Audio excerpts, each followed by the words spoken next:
Good evening, Scott Boxhead with the National News. Canberra was in uproar today with news that senior politicians have taken cash payments to change their names as a form of product marketing.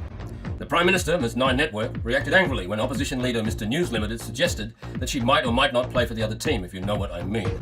Ms Network said that when Mr Limited slandered her name, he was also slandering the name of Australia's best-loved family TV network.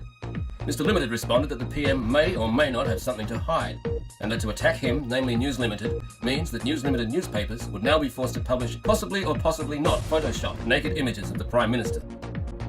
Mr News also announced that he has changed the names of his children to Botox, Botox and Botox. Well teachers, hawk up or get out. That's the message from Education Minister Mr KFC, Domino's Red Rooster Hungry Jacks. It follows claims by the Minister that fat kids are being traumatised and stigmatised in schools by the presence of only slightly overweight teachers. Defence Force chiefs are reeling after being sacked en masse by the Defence Minister, Ms Coca-Cola. Australian casualties have risen sharply in Afghanistan since the Minister directed that all troops wear bright red bodysuits displaying the distinctive Coke brand. Shadow Defence Minister Mr Pepsi was on stress leave after having a number of his proposals for the Pepsi brand rejected. Is climate change crap? Well, yes and no, says an Aussie scientist.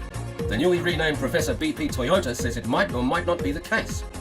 Professor Toyota said today from her new Harbourside mansion that she has sent a proposal to other car makers and oil companies.